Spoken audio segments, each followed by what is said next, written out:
As the 2024 governorship election in Ondo State is gradually nearing the D-Day, all actors are intensifying activities to ensure adequate participation. The Kuka Center, through the National Peace Committe project involving a group of eminent Nigerians championing citizens' right to democratic participation and transparency, is in Akure, Ondo State capital, ahead of the election to engage stakeholders to understand that peace remains integral to development. In attendance at the stakeholders' dialogue are representatives of the election umpire, INEC, security agencies, the National Youth Council, leadership of the participating political parties and their candidates. I, as a Dahi, mindful of my responsibility. Project manager at the Kuka Center, Asabe Ndai, enlightened the participants on the provisions of the Peace Accord, usually undertaken by political parties, stressing that the clauses of the accord reflect the provisions of the Constitution. The National Peace Committe will be organizing the signing of the Peace Accord on Friday, the 8th of November, 2024.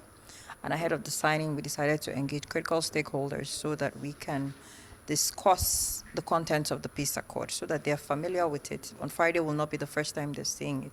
And where they have questions, they can ask those questions so that we give them clarification now before the signing. It also commits them to ensure that where they have concerns with the electoral process, they will seek legal redress. Professor Aribisala of Adekunle Ajashi University, Akungba who gave a contextual analysis of emerging issues in the Ondo State elections, expressed worry over the decline in voter participation in the election process, identifying harsh economic environment, money politics, among others, as having undesirable influence on the process. Look at 2012 election.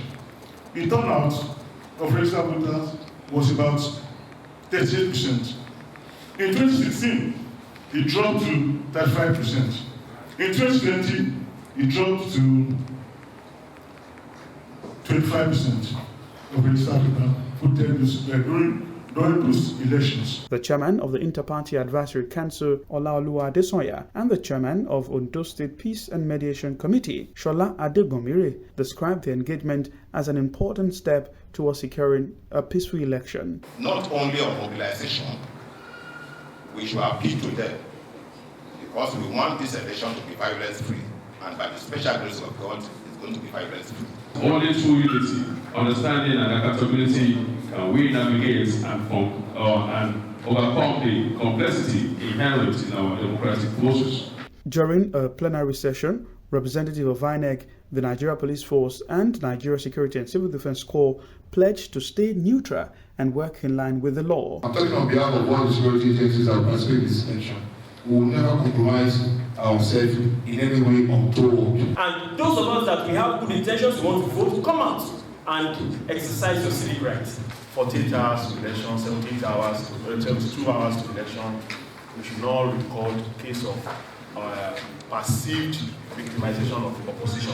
All our polling units will open early enough for this election. With a better understanding of the requirements and clauses of the Peace Accord, the parties are expected to now act with heightened consciousness that nothing must jeopardize a peaceful process before, during, and after the November 16 governorship election.